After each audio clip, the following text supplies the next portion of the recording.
afternoon, everyone, and happy Thursday. Welcome to Stock Market Today. Ali Coram and Ken Shreve here with a look at the action in today's session and some interesting movers underneath the surface. Ken, growth hit again today, but we did have a number of standouts. Yeah, I mean, ironically, growth stocks under pressure, but definitely a large supply of technical breakouts to new highs. So we'll take a look at Unity Software, one of the rare bright spots in the technology sector. Also take a look at Textainer, which broke out to a new high, and also Crane, which was today's stock of the day at investors.com. Yes, it was. So let's begin with a look at the major indexes.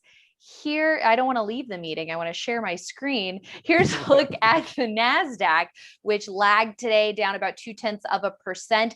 The S&P 500 up about 0.25%. The Russell a little bit stronger, up 0.3%. And the Dow taking the lead today, up 0.6%, Ken. So we have the NASDAQ coming down to its 21-day line. A number of growth stocks that we've been following, either at their 21-day line or even undercutting it, maybe even taking trips to the 10-week line. Yeah, well, we've been trimming the leaderboard portfolio. We've had some stocks, under a lot of selling pressure. But yeah, growth stocks are under pressure. You look at the Nasdaq, though; it actually ended with a loss of less than 0.2%. So it closed above its 21-day moving average, which has pretty much been a support level for quite some time. So the Nasdaq still looks fine technically, and growth stocks, which did so well last year and led the market with the Nasdaq up more than 40%. A lot of these are finally taking a breather, and we've seen this, the same thing that we saw yesterday: rotation into industrial stocks, cyclical stocks, metals, minings, material stocks. So growth, we'll probably have it stay in the sun again, but a lot of these names are just finally taking a breather.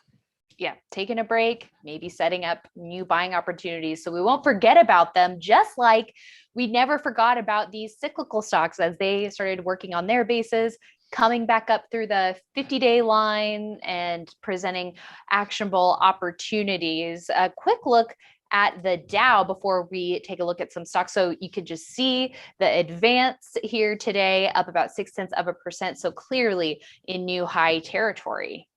Yeah, moved into new high ground. I mean, this was just a really strong close for the Dow Jones Industrial Average today.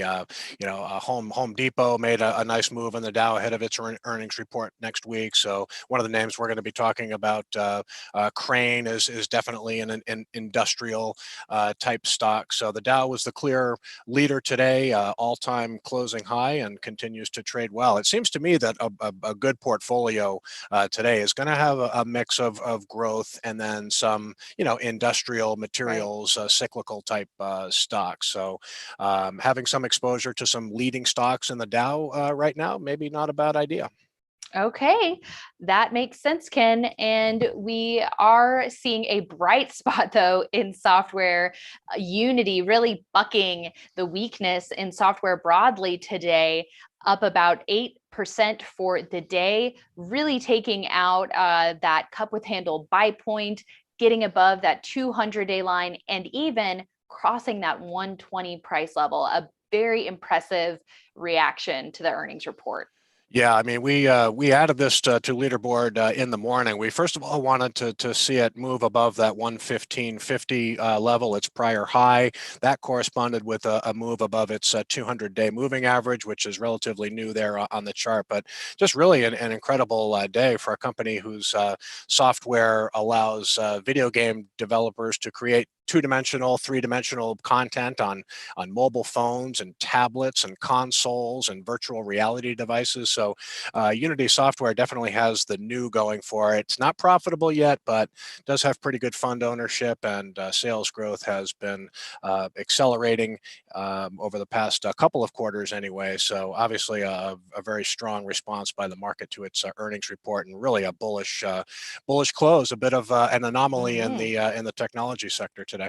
Yeah, and of course, we can't predict what the reaction is ever going to be like for earnings, but the screening process and making sure that stocks are on your radar ahead of time allows you to not get caught off guard when you see moves like this, and to be able to have that closer assessment before it gets extended to see if you want to add it to your portfolio. So we've been keeping tabs on Unity software. So a great job to the leaderboard team on this one. It's really a great example of a bottoming base too. Yeah. We call these bottoming bases stocks that form bases when they're still far off their 52-week high or still far off their all-time high. And you can see it rallied from 76 all the way up to 115. So there was a nice prior uptrend before this base formed. And you can see when it hit a low of 92.50, look at what it did. It closed all the way up near its high. So we always like to see kind of support at the bottom of a base. And clearly, when it hit a low of 92.50 and closed up near its high, there were buyers in there supporting the stock. And it ultimately paved the way for a nice breakout today. Okay, and speaking of breakouts, we also saw a good breakout from TGH in that it gained 8% to break out of a cut base and volume behind this move. A stock that we were talking about earlier in the week as it had a strong reaction to its earnings report as it built the right side of the base.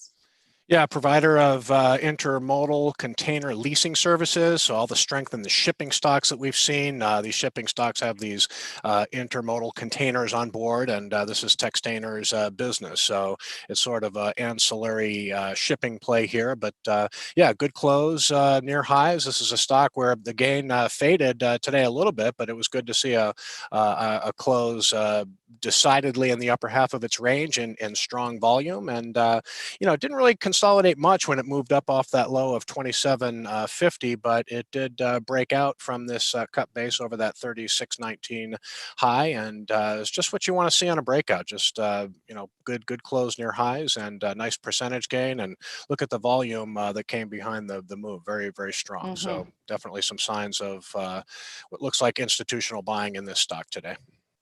Yes, and a strong industry group and a compelling theme to watch, the shipping theme. And CR Crane, an industrial play that broke out today with some volume behind its move above this base here, a consolidation with a buy point at 100.03, because we always add that 10 cents to the resistance level.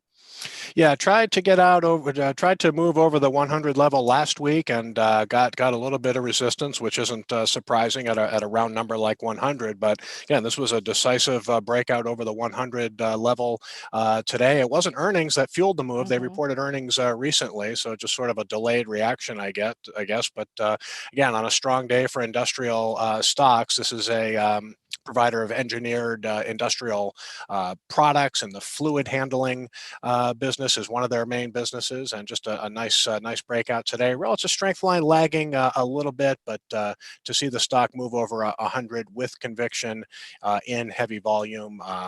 This was a good solid move, good annual earnings estimates, and good results in its latest quarter. If you want more details on this, again, right on the homepage of investors.com, stock of the day gives you the whole rundown.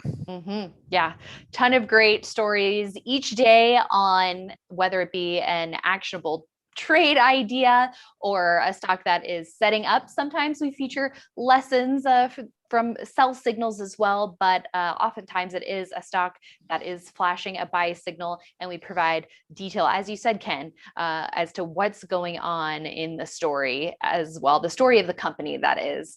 Thank you so much for your analysis, Ken, and for everyone for tuning in. We're, of course, going to continue the conversation tomorrow morning on IBD Live, so we hope you join us for our daily live stream where we are talking about actionable trade ideas in real time, portfolio management strategies, the patterns that we're looking for, buy and sell rules, and so much more, Ken. I think you covered it all, and I'll be in early assembling my news headlines to give people all the information they need to know. But it'll be a great show as usual. Looking forward to it. So make sure you tune in investors.com/IBD Live. Thanks for watching. We'll see you back here tomorrow.